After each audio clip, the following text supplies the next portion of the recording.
Okay, hello guys. Welcome back again with your lecturer on the further part, okay, the second and third part of contract 2.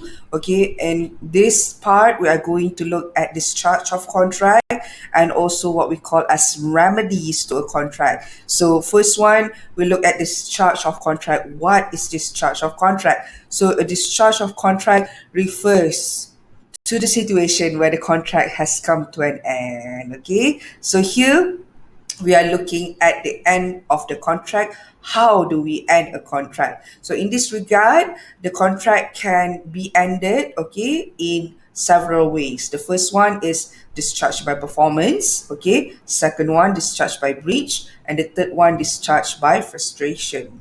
Okay, so we look at discharge by performance where both parties have fulfilled their contractual obligation. The contract is discharged by performance. So this is a happy ending. Okay, under section 38, when you perform your part and I perform my part that we promise, it is said that the contract has been discharged. Okay, it has been done. Okay, all right. So as a general rule, performance must be complete. Okay, that is the general rule. Okay, and exact before the payment is due. There are, however, four exceptions where a contract is partly enforceable that even though the performance is incomplete, it is still considered as an okay, all right, accepted performance. Okay, in this kind of contract, you can see that even though the parties didn't fulfill, okay, the contract in its entirety as a whole, they can still receive payment. Okay, in what kind of situation? Okay, let's look at it. So first one is divisible contract. Okay, to avoid the strict requirement of a complete performance, the court draws a distinction between an entire contract and a divisible contract. An entire contract is considered a single transaction, one go. Okay, and it cannot be divided into stages. But this is the best thing about divisible contract, and I hope you guys can put it in mind, back in your mind later on when you guys have a big project. For example, project like designing concept of a website, or maybe designing concept or anything of a project basis, a long big project basis. You can basically break the contract into parts. So when you break the contract into parts, it becomes a divisible contract. So for example, you have four stages, right, for the contract. For example, consultation part, okay, 50,000. Okay, consultation and conceptualization, 50,000, and then the designing part, okay, 5,000. Same goes to businesses, original business as well. Okay, for example, you want to consult, okay, you have a business to build a hotel with the contractor, so the contractor can actually divide, okay, the contract by stages, meaning that if they clear out the land, you have to pay 5%. Okay, if they erect, okay, the building already, you have to pay 50%. So it is divided, so you will be paid along the way. So this is one of the safest contract, in the sense that instead of putting your eggs in one basket, you're actually dividing it, and you will get your money by performance. Okay, all right. Next is substantial performance. Okay, some people, okay, when the contract is substantially performed, meaning that even though it is not entirely 100%, okay, they are, when you have performed substantially the big chunk of your project, okay, you can still get your payment. Okay, this is what we call as substantial performance. Okay, but okay, to determine whether it is substantially performed or not, it is the matter for the court to decide. So you have to like fight for it if you think you have substantially performed it. Okay, next, the third one is acceptance of partial performance. Okay, strictly in an entire contract, a party cannot discharge his obligation by partial performance, meaning that when you promise to do something, you have to do it entirely. However, if the other party has voluntarily accepted the partial performance, he must pay an appropriate price for the work completed. This is depending again on the parties' agreement. Okay, if the parties agree to, you agreed to paint out the whole of my house, okay, all 1,500 square feet, but later on something happened to you, and then you miss out the balcony part, for example. But I accepted that, and it is still considered as performance also, and should be no problem if the parties accepts it. Okay. All right, now this is prevention of complete performance. If, okay, on your part, you wanted to perform that performance, but the other party prevent it. Okay, you want to perform your duty, okay, to complete your duty in your contract, but the other party, okay, the party that you contracted, disallow or prevent you from it. For example, right, you are a contractor, you want to build a house at that certain land that belongs to the other party. So you already ask your tractors and your workers to get into the land to build, okay, to start building. But, okay, the other party wouldn't allow you to enter into that land. So that is definitely a prevention, and you cannot enter, and that's definitely can be what we call as okay, a discharge. Okay, so you cannot do your work. All right. Okay, so that is discharge by performance. Now we move on to under section 40. Now, at least discharge by performance, it has its happy ending, but discharge by breach, no happy ending. Okay, under section 14, 40 of the Contracts Act. Okay, it said that discharge by breach means that when a party fail to fulfill one or more of its contractual obligation, he has breached the contract. Okay, so meaning that if you don't do, one of the party didn't do what they promised to, okay, he has said to breach the contract. So breach can be found in two ways. Okay, firstly, it is actual breach of a contract. This happen when performance of the contract is already due. Okay, meaning that, for example, okay, you have to paint my house, okay, before 6 p.m. today, okay, but it's already 6 p.m. and you don't even start, okay, my work, okay, or uh, the point here is when the due date is already there and none of you, okay, carry out your obligation. Okay, so that is an actual breach. Okay, or for example, I already pay you 500 ringgit, okay, for the computer that you already wants to sell, but at the end you don't want to give the computer to me. So the moment I pay, you supposed to already give me the computer, but you didn't. Okay, so that is actually the breach on your part. You didn't perform what you already promised. Okay, second one is anticipatory breach. Okay, anticipatory breach is when, okay, the due date is not even there yet, but you already booked that person, okay, and you already promised and everything, okay, you already promised, okay, to do to pay that person and to book that person in certain date, but that date has not come yet. Okay, this is what happened in case of Hostel and Delatour. Okay, in this case, Hostel and Delatour, what happened was it is actually a logistic, okay, a logistic company, okay, where the company, the defendant, okay, already employed Mr. Hostel, okay, Mr. Delatour, to for a logistic agreement, okay, but later on, before the due date, before the contract even start, they actually say that, hey, we are not going to proceed with this, okay, we are going to cancel this, where agreement already been signed and everything. So on the part of the logistic provider, they were a little bit upset because they already prepared everything for that contract. Okay, so in this case, all right, the court said that even though the due date is not already there, okay, you are still bound, okay, to honor, okay, what you have promised. Okay, so that's why if you're from the hospitality industry, okay, you look at booking.com, there are certain or any booking procedure, okay, or booking terms in hotels or any um, Airbnb, okay, there are places that when you are already made an agreement, okay, to stay at that place at certain date, they won't return your money, and they have the right to do that, because some people, when they already booked the date for you, all right, they basically don't take someone else's business, and that is in itself is already a loss. Okay, because they already book that place only for you. Okay, even though the date is not there yet, meaning that, for example, you want to come on the 1st January next year, but you already book it earlier and you cannot come. All right, so you want to cancel it. It depends on the cancellation policy. That's why some hotels do that. If you cancel, they don't want to give you that money back, and that is up to them because that is their cancellation policy.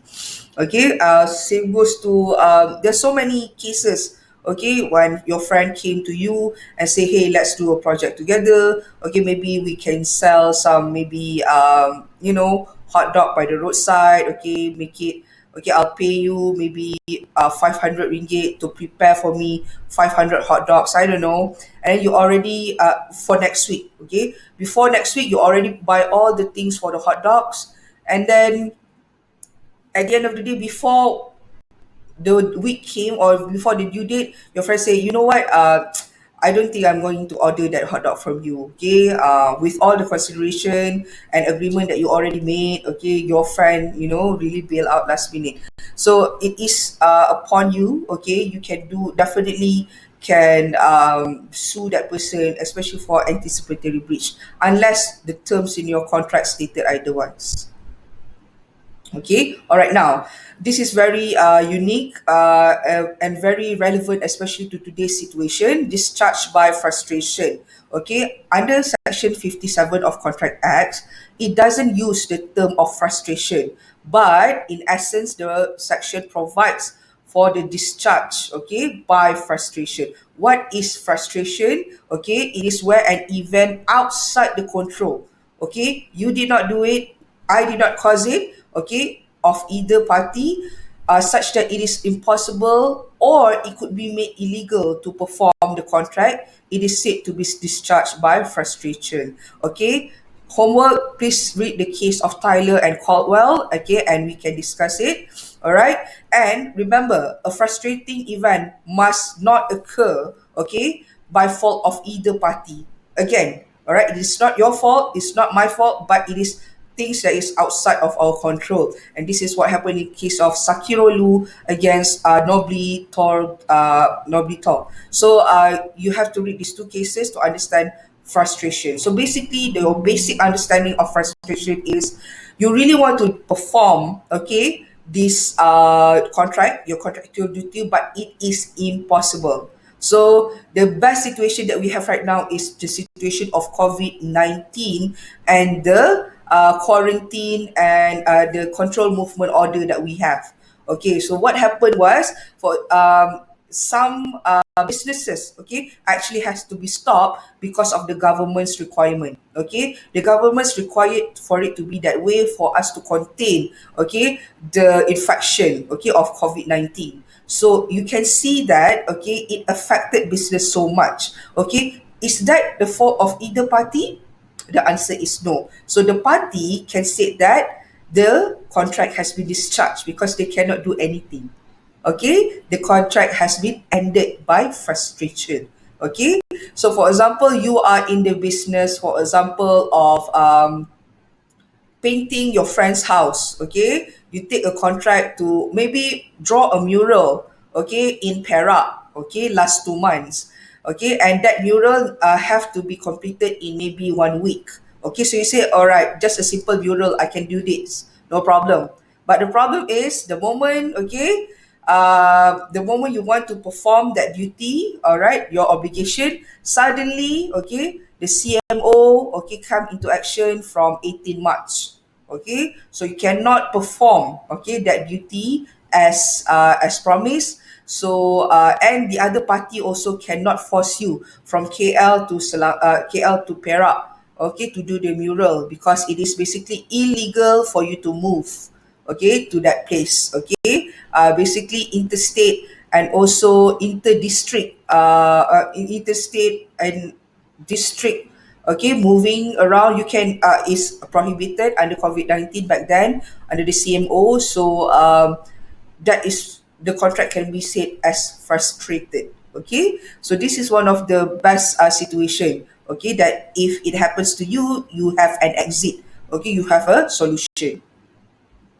Okay, so that is the end but of a contract. So if it ended, okay, and there are some parties that were hurt, okay, there are parties that were that receive loss, okay, in that ending. Okay, so how do we remedy the situation? So we have what we call as contractual remedies. Okay, so contractual remedies, what are remedies? It means cure. Okay, so when someone breach the contract, okay, when it is discharged, and when one of the parties got hurt and lost money, so what can you do to cure the situation?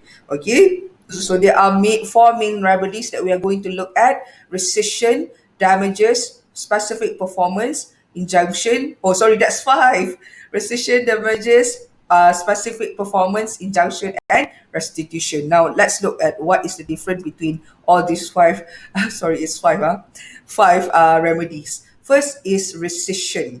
What is rescission? Rescission is an option for the innocent party to terminate the contract. Okay, so you can terminate the contract, make it end officially. Okay, so rescission is used in two contexts. One can rescind the contract or end the contract which was not entered freely but procured as a result of mitigating factors. So remember the 4-1: coercion, undue influence, fraud and misrepresentation. So the innocent party can have a choice to continue or to end. If he wants to end the contract, it is called rescinding the contract, ending the contract by rescission.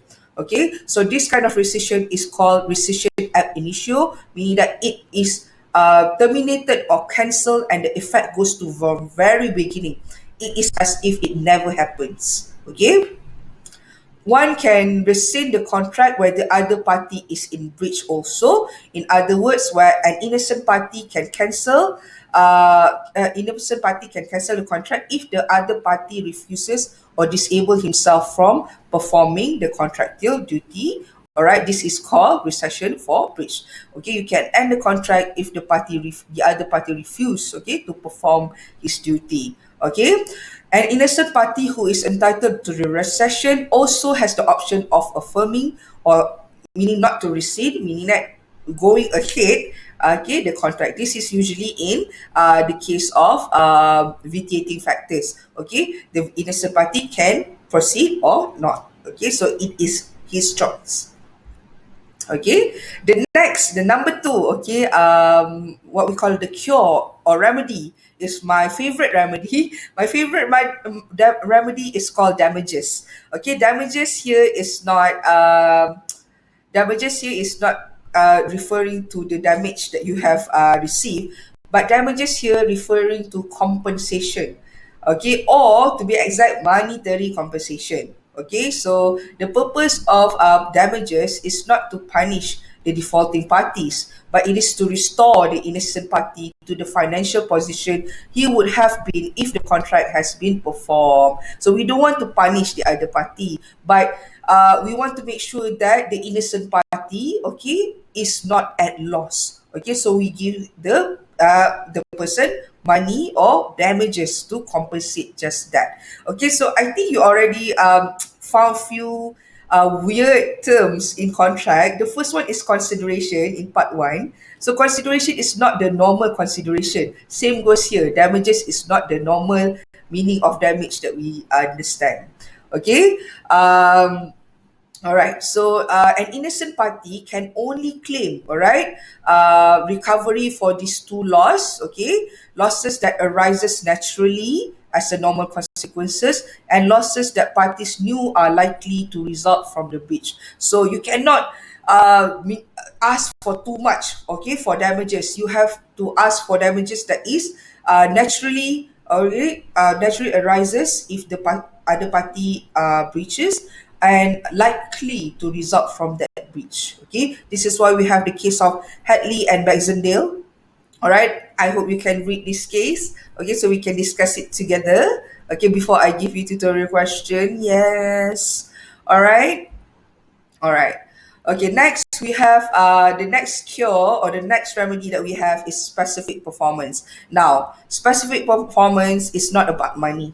Okay, it is more like if you promise to do it, you do it. And I'm gonna make the court force you to do it, but the court will not force simply lah. Okay, a specific performance is a court order, special court order, requiring the defendant to perform the promise of a contract. So you basically go to the court, okay, and ask this person to perform what he already promised. This is provided under Section 11 of the Specific Relief Act 1950. Provide this remedy. Okay, specific performance will only be granted where the damages is considered inadequate compensation for the plaintiff. It means that money is not enough, okay, to cover your loss. You need the person to still perform the contract. Okay, where a contract for the transfer of land is breached, the presumption is that damages in inadequate compensation. Okay, so this is under section 11 subsection 2. Okay, for example, in that case, okay, this is specifically for transfer of land. Okay, I already choose that specific land, okay, to do certain project, and I can only do it at that project.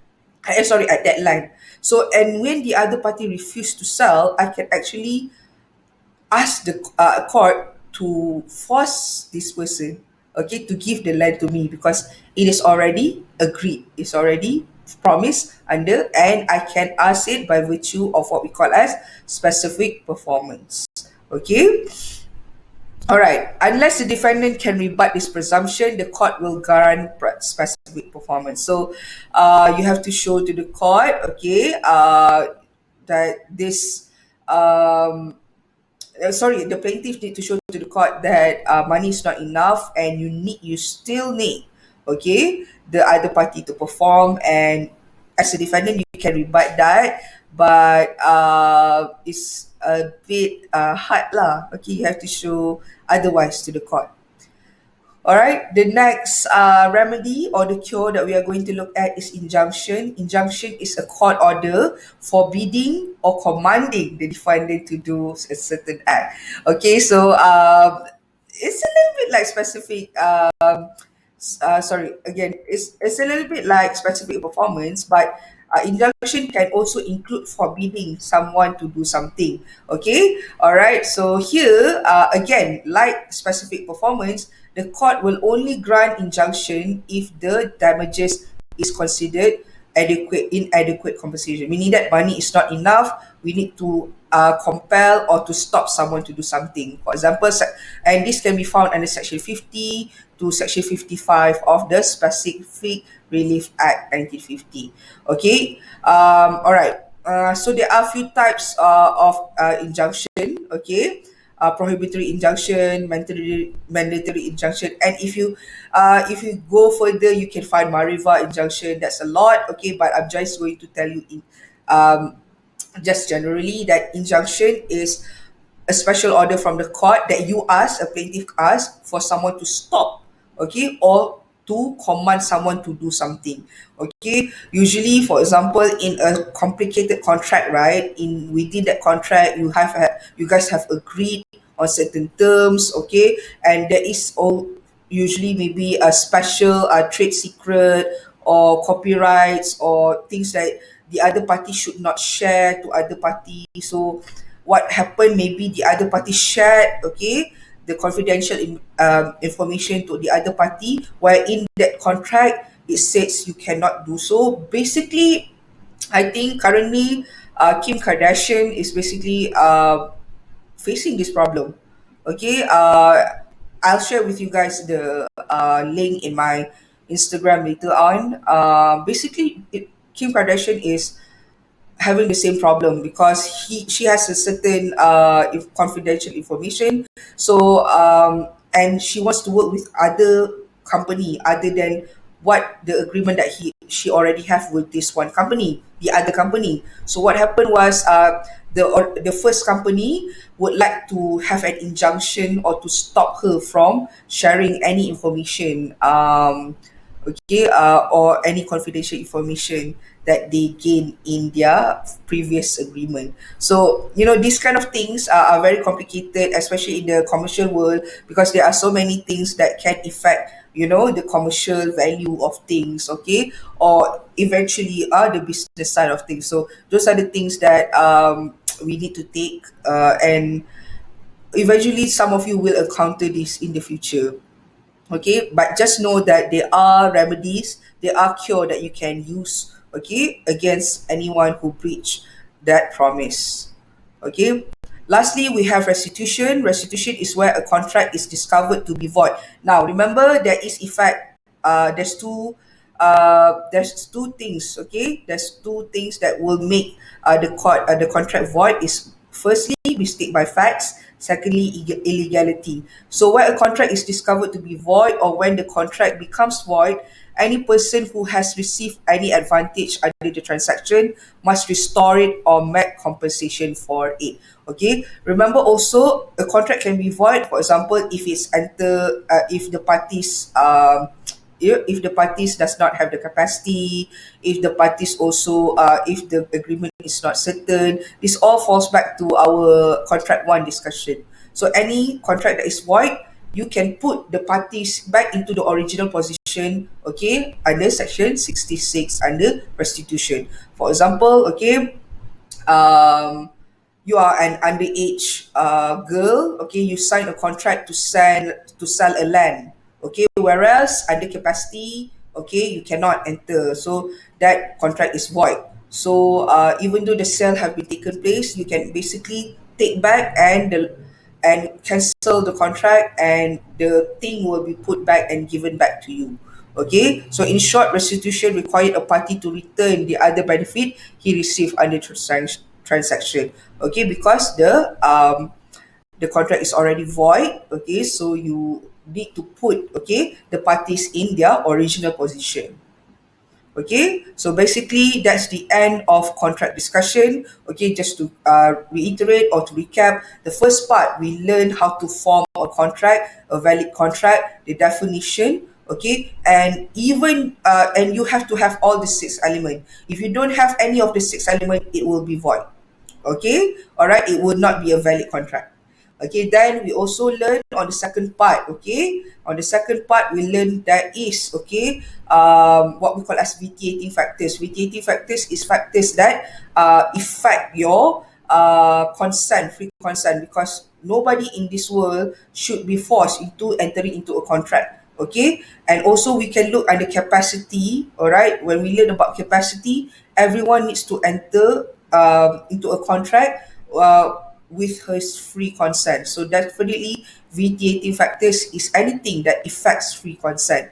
And then, if a contract is ended, we call it as discharge of contract. And then to remedy, okay, any losses, we have what we call as the remedies and the contractual law. So these are basically, okay, the 360 degree of contract one and two. Okay, I hope you guys can go back and read it, okay, and you guys can find out many, okay, what we call as reading materials in our portal. Okay, also, okay, you can google out just Malaysian contract law, okay, and you can find a lot of material reading that to help you understand and explore the subject, and it will also help you to answer your tutorial question. Okay, that's it for now for our contract discussion. Thank you so much, and I'll see you in the next video. Thank you.